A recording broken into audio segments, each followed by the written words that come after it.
So the Rockets just finished their introductory press conference of the rookies. Here are my takeaways. But first, Sound 42. Turn it up. It's the Chop Not Slap Show. It's OG Ron C and DJ Candlestick. Shop Stars OVO Gang. DJ Candlestick.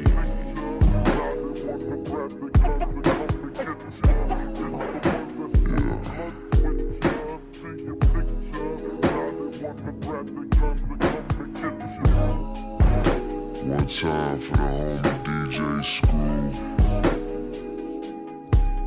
Already. I feel it throwed in his brain. so if you didn't know, we got a new look for the Chop Shop merch store. We got some new drops in there, some new sales coming up.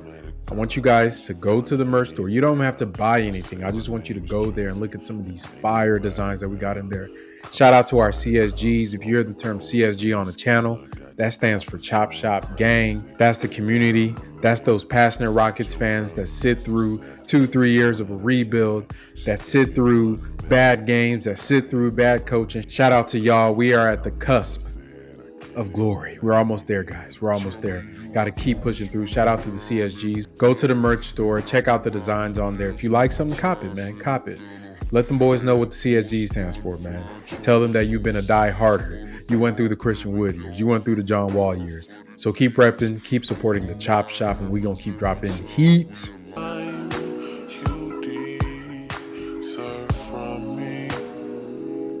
This is something I know. This is for both players. I wondered, I'm sure you've heard from a lot of people since you got drafted and got a lot of nice messages. I was wondering, is there anything that stood out, like anybody that you heard from where you were like, wow, I got a message from this person, or is there anything you could share with me? I would say, just the Rockets players showing love through social media. That was just, stood out. So, I was, I'm gonna, be on the team now. So, that was, very exciting that. But, I would say, Rudy Gay, just a long time, mentor. I'm from that area, Baltimore. So, just recent NBA player that's, in the league right now. That just stood out to me. I would say probably, players reaching out to me, like Josh Christopher, Tari, Eason, they reached out, and I appreciated that. So off rip for the first clip, thing that sticks out to me is that a man mentions Tari Eason and Josh Christopher by name. I don't think that's accidental. I think he's intentional in that. I'm sure he got a lot of text messages from NBA greats and all these players congratulating them. But the dude's a leader. Think about that. When you are being asked who are the players that blew you away, or somebody that blew you away after you got drafted, and you mention guys basically on the fringes of starting or playing as the two players with Tari and Josh, who are two guys that are fighting for minutes, and in Tari's case, which was criminal what Stephen Silas did, having them fight for minutes over guys that he was clearly better than early on. But to me, that's a great answer. That's a great answer. I love Cam's answer as well. Going back to the Rudy Gay thing, their ties in Baltimore. I think that one thing that the Rockets have really, really missed in adding rookies is kind of that maybe, I know that, for example, Amen is a little bit older, but I don't even think it's about the age. I think it's just about the disposition of the players. We've had a lot of hoopers, right? But I like that the fact that Amen is a guy that seems like he thinks the game. He thinks the game on different levels, and he thinks life. And you could tell by his answers. And Cam, even though he's not a great public speaker, he's a real genuine dude. And I think that he's going to really fit in well with what the Rockets have going on. So I think that those were great answers by the both of them. But the men piece really, really sticks out to me. Like the fact that he was able to point out two players on the peripheries as the ones that called them. Because what are you doing when you do that? You're kind of reeling those guys in. You start on the edges and bringing those guys closer to the fold. And I think it'll unfold as time goes on. He'll start ingratiating himself with some of the other players, and they'll be able, like I told you guys, being a leader isn't something that you're given. It's something that you have to demonstrate, and then those people will choose to follow you as you lead them. And I think he's doing everything perfectly at this moment right now. For Ime, the desire to add some veterans to this roster via free agency has been kind of a recurring theme. How do you plan to balance having now 9 recent first-round draft picks in addition to the veterans that you'd like to add this offseason? And what do these two young men bring to the team as far as the culture that you want to try to establish here in Houston? Yeah, I think it's obviously an advantage for us to add some veterans, and having the cap space allows us to do that. So we want to find the right mix of veterans, not a certain type of guy. We're looking at every position, but we also want to have guys that have professionalism, be good examples for our young guys. But we also feel like the young guys that we have and the guys that are coming back have been here, 2, 3, 4 years now, and although they're young in age, they have a lot of experience. These guys have been on big stages as well. So the intangibles that they bring, we just want to add to the team. The athleticism is kind of across the board, and we want to add the right veterans to kind of nurture these guys as well as myself. So one thing about that I'm noticing about Ime, whenever he gets asked questions about the veteran leadership that he wants to see on the team, a lot of it has to do with setting examples of the right way to do things and not really on the court play. Obviously, he refers to them kind of balancing out, but it's not like he's expecting the veterans. And I hope this is the Rockets' overall perspective on this. And I know he's a big driver of what the Rockets are doing. It's not like he's expecting the veterans to be the ones carrying the burden of everything that's going to go forward with the Rockets. The term he keeps using is balance, and I love that because I feel like that's exactly what they need, is a good balance of that veteran structure to support the young guys and help them in their development, but also having the guys that have been here. And he keeps talking about the fact that Jalen and the Jabari, the Senguns, they've been here. Jalen is going into his third year. Sengun is going into his third year. Kevin Porter is going to his fourth year in the NBA. And I think he might be in his fifth year. You guys can correct me in the comments if I'm wrong. But the point is that their experience in NBA is not for nothing. And I think he's understanding that. And, he doesn't want to treat them like babies. They're going to be a part of this. And this is something that I'm looking forward to. And this speaks to the level of veterans that we need to add to the team.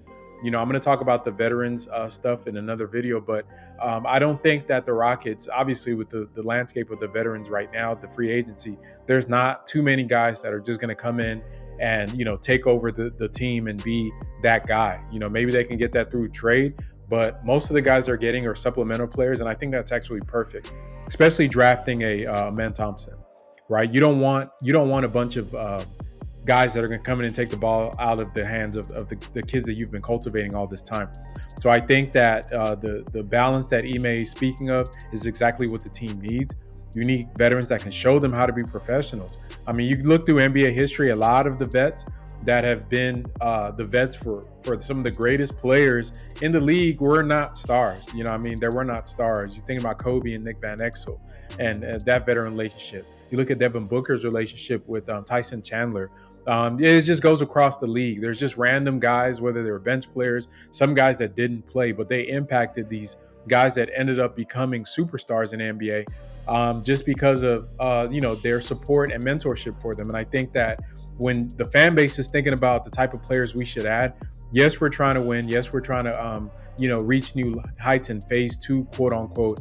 But at the end of the day, you've invested all this stock into these young players. The focus of the veterans you bring in should be also on the players as well, not just trying to win ball games and win in the short term when your goals should be long term. So love the answer by Coach Udoka. I think that's the right answer, the right approach. Expect from the guys that are here, expect from the rookies, everybody has to chip in. As we're trying to build this house, everybody has to bring their brick to it. So I think that was a great answer. Rafael, you've looked at this offseason as moving from phase 1 to phase 2 in the rebuild. During phase 1, your top rookies, Jalen Green, Jabari Smith Jr., basically played 30 minutes per game immediately. How much does that change, if at all, now that you're going to phase 2 with more of an emphasis on winning next season? I think you mispronounced Ime's name. Oh, Ime Udoka. No, I'm just saying that's a question for him, not me. So he gets to, I try and find him, and then I hand him over, and it is his job to allocate who plays and how. To answer your question, to your point, a lot of time and positions and, those things have been given, so to speak, with the young guys. It'll be changes now, like you said, phase 2, we're adding some more young pieces, but also adding the veterans. So I think just that alone will kind of raise the level of competition. Nothing is handed out anymore, as well as myself and the new staff coming in. We've kind of stressed that to the guys. And so for us, it's just adding the right pieces, raising the whole level of the organization. I think those veterans will help, but we love the young, talented guys, and it's a balance. It might not be the starter or the finisher. It's how can we balance the lineups out with the guys we add, and some guys will play different roles than they have been, but I think we have high character guys that are all used to winning and trying to get on that level, and so they'll do what they have to do to sacrifice for the team. But it is phase 2, and we're looking forward to taking a big step. Key phrases that I just took from that. Oh my God, what a snippet. Nothing is handed down anymore. Shot at Silas, shot at Stone for the past 3 years.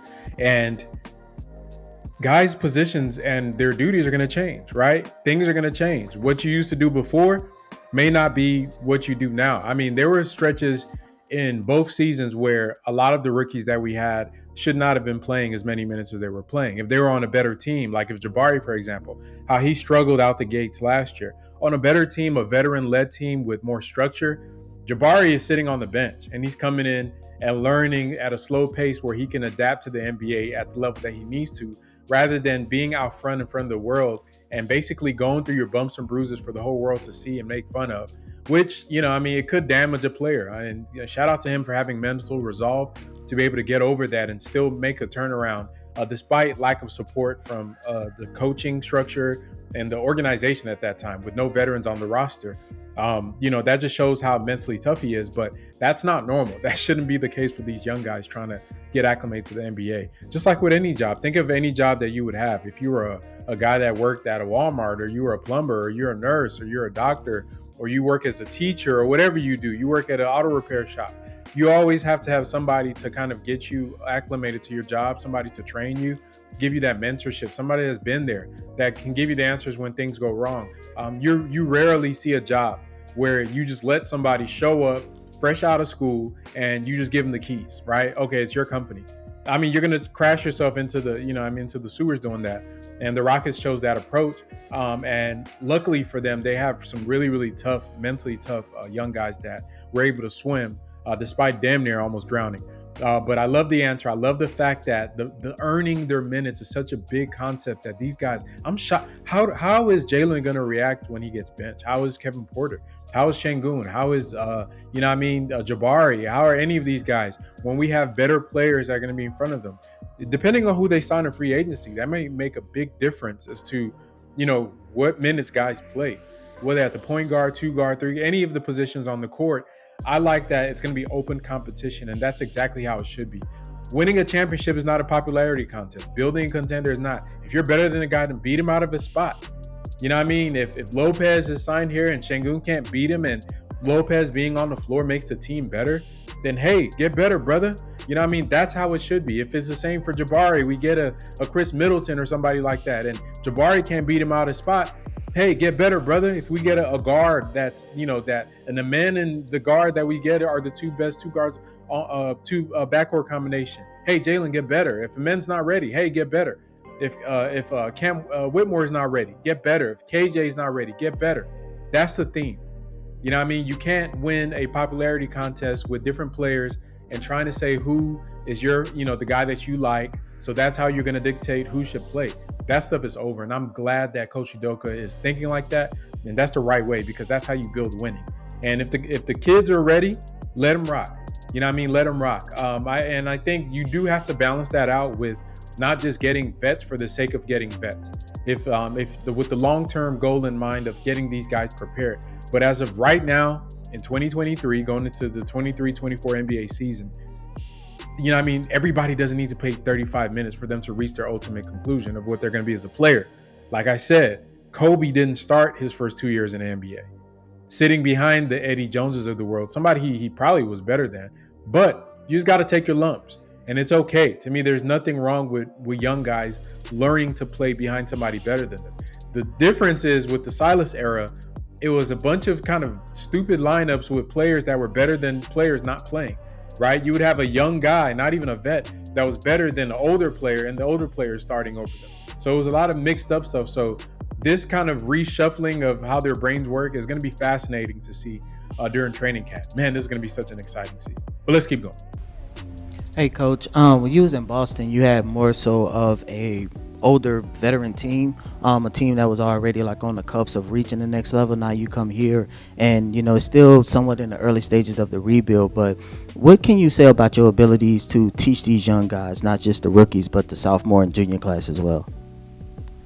Well, I take it back to obviously my playing career. I've been in a lot of different situations on Spurs teams that made it to the Western Conference Finals and came off championships, and then teams that were, rebuilding with the Blazers, with Sacramento, and some of the other places I played. But kind of been in every different situation as far as that. And then coaching-wise, always been with teams that have been in the playoffs, or a young team like Boston that had to take that next step. And so it's not far off the difference. 2-3 years is a difference between the players in Boston and these guys here. But they, those 2-3 years of experience is important. And so I can kind of draw in on all my situations as a player and a coach. Been in a lot, and one thing I have never done is not made the playoffs, and so we want to take that step here as well. Got a lot of talent and guys that are hungry to get to that next level. So like I said, I've been in a lot of different situations. I can nurture them, bend in their shoes, and look forward to adding pieces that'll help with that as well. Okay, so I love the little statement he made about that one thing that I've never done is not make the playoffs. I don't know, man. Y'all seen my last video talking about how many wins I think the Rockets are going to have, 35-40. Looks like Ime is trying to say he's trying to make the playoffs. So I don't know if he's really about that, but I love that answer as well. I think that, once again, I've said this for months. As soon as he was hired, the best thing the Rockets have done this offseason, whoever we had drafted, even if we had gotten Victor Wembanyama, the best thing, whether we got Scoot, Amen, the best thing the Rockets have done this season was sign that coach, because the coaching transcends everything. An individual player may have influence on a certain aspect of the game. You get a guy that's a great defensive player. You get a guy that's a great offensive player, a guy that can create for his teammates. A coach transcends all of that. A coach sets the culture for the coaching staff. A coach can even impact the front office, as we're seeing with some of the things and how the Rockets are moving this offseason compared to the others. A coach impacts the training regimen, impacts the disposition of the players, the culture on the court, off the court, the expectations. That stuff elevates every single person in the organization. And I think that the signing and the hiring of Ime Udoka is the biggest acquisition the Rockets will make. I don't give a damn who we sign in free agency. That coach is going to be the one to do it. And I think, especially when you have a young team that is devoid of a veteran voice, we don't have like a star player. We don't have a LeBron. We don't have a KD or Steph on the team, or a Giannis or a Jokic that takes up that vacuum of the face of the franchise. Right now, the face of the franchise is Coach Udoka, and I think that that's perfectly fine as these guys find themselves. For both players, or for you, Amen, what do you know about Cam's game and how would you describe it? And Cam, what do you know about Amen's game and how would you describe it? Yeah, Cam, super athletic, good shooter, can really break somebody down off the dribble. I say he's like a freight train, to be honest. Like, even if you stay in front of him, he put you in the paint, dunk on you, great second jump. He was at the top of my board, so. Okay, if you guys hear me say it, I'm going to say it again. Amen Thompson is a basketball savant. There's videos of him basically naming all the draft picks going back like 10 years. I think he missed like one, but naming random where guys were selected. Early in the press conference, he said he's been a League Pass subscriber pretty much his whole life. Like, this is that, and his response about Cam Whitmore's game, just listen to it. Like, the way he describes the game, he's a hoop head and a student of the game. And the reason this excites me, I know you guys think it's random, but it's not. Every great player is a student of the game. And this is one of the reasons why I'm a little worried about Jalen, because some of his responses don't really speak to that. And not worried about him being a good player, but being in that upper echelon, that upper room of greatness of the guys that what I call a savant, right? Somebody that, like, the LeBrons, where you ask LeBron, he can give you a picture memory of a game that was 3 years ago, exactly what he was doing, what the play was. That stuff is special.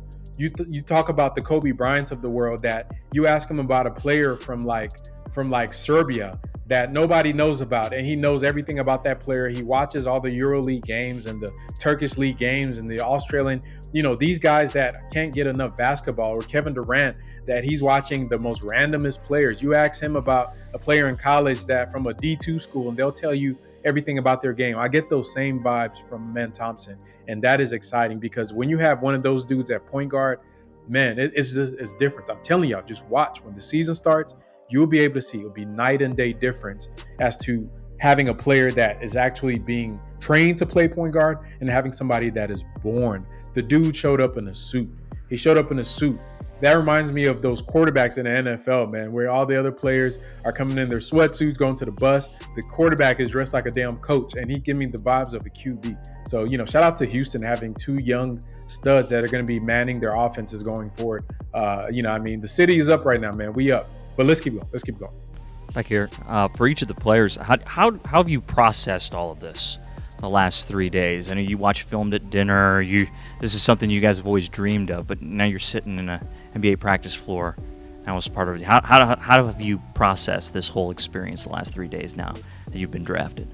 I mean, I come in like with a free mind, just embracing every moment. I mean, I don't get the 24 hours back from yesterday, so I just try to be in the moment still. And, I'm just very, very grateful. I mean, I got drafted, so I mean, I'm just very blessed to be here, to be honest. I just love how reflective Cam Whitmore is about everything. Him saying coming in with a free mind, embracing every moment. He's just really humbled by the experience. And I think, like I said earlier, that's the best type of athletes you want, that are offended and humbled at the same time, because he's going to put his head down and grind. I'm excited to see how he fits on the team. I think that if he can get some things straightened out and pick up the game fast enough and get a better feel for the game, he has the upside to be a really, really special linking player on the team, like kind of the way KJ Martin was, and how he plays and how he fits well with Sengun and with Jalen and Kevin Porter and all that. A guy that can do everything, can be a pick and roll threat, can be a guy that can shoot, that can attack closeouts, that can ball handle if need be. And these are the things that he can do well. I think all of it for him is going to be in his head. Can he pick up the game? Can he pick up the speed of the game? And this is for all the rookies. This is where they really kind of bump their heads a little bit, is trying to pick up the speed of the NBA. The faster Whitmore picks it up, the faster he's going to get on the court. And I think the only limitation he would have is acclimating to the game. But man, we got this guy at 20. I mean, the league messed up. The league is messed up. Yeah, I mean, I think this year's has been a little uniquely challenging, just because we were trying to get to know each other at the same time as we were doing all the evaluations. I do think credit to Ime for making a quick decision, but the fact that he's been here for, what's it been, a month? 2 months, yeah, means that it's not baby steps. I think the gloves came off, 3-4 weeks ago, and and now we can kind of have real dialogue about how he envisions things going forward. Credit to all our players; they've been around, so we've gotten they've gotten a chance to know him, and mostly it's been really good and been very collaborative. So I think these last 2 months have been exactly what I hoped they would be.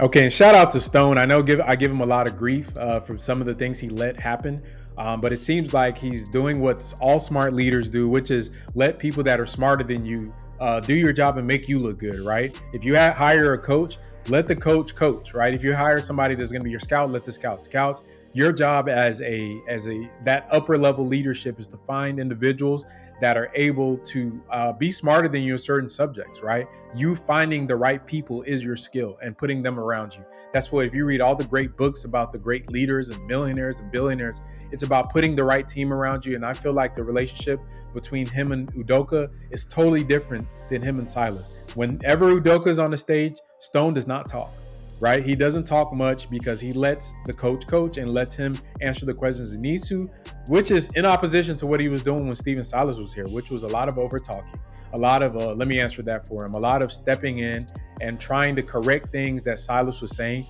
because I just feel like he never had confidence in Steven Silas's coaching ability, and it showed. And maybe that's why he was meddling.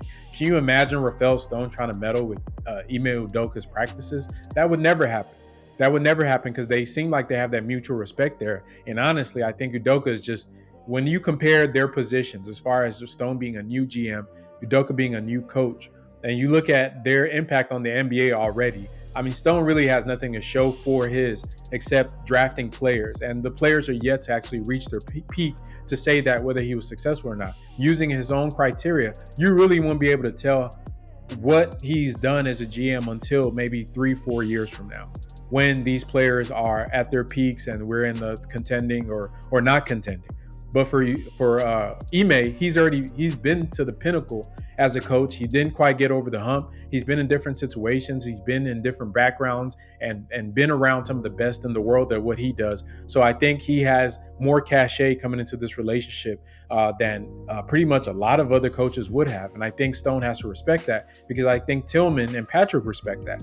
So, this is exciting to see, because this means that we're going to get decisions being made for the right reasons. And, this is a phrase from Jay-Z, Black Republicans, when he said when the team got beef between the post and the point, this puts the ring in jeopardy. And that's bars, right? When the team got beef between the post and the point. And the point of that bar that Jay-Z is saying is that when you have a team and there's tension between two key parts, like a basketball team, the post and the point gotta be as one, right? Going back to NBA history, the post and the point guard, that's that two-man game. So you can extrapolate that to every aspect of life, whether it's in a marriage, and I'm giving y'all a little free game right now for y'all. Whether it's in a marriage, whether it's in a business, when you got a team together, y'all got to be on the same accord. And if you're not, it's going to put that ring in jeopardy, whether that ring is having a successful marriage, a good business, a good relationship, et cetera, et cetera, et cetera. So right now, I feel like the Rockets, everything is humming on all cylinders. They don't need to do anything crazy, like, bringing in some diva to be able to change the way things are going right now. I love the vibes I'm getting from the team. I love the responses from all the players and from Rafael and from Coach Udoka. I mean, this is cool, man. I mean, right now we're in the honeymoon phase of this new era. Obviously, there's going to be times in the future where things go left, and that happens. It comes bumps and bruises. We'll try to talk you through it. You know how the fan base gets a little bit overreactive. But shout out to y'all. Y'all let me know in the comments, did you watch the conference? I'm going to put the link to it in the description for this podcast. If you don't know, it's on the Rockets YouTube page as well. You can just watch it straight from there. Go to their YouTube page, subscribe to them, watch that video. But y'all let me know in the comments, what was your favorite part of the press conference? And keep rocking with the Chop Shop. And we going to keep dropping this fire.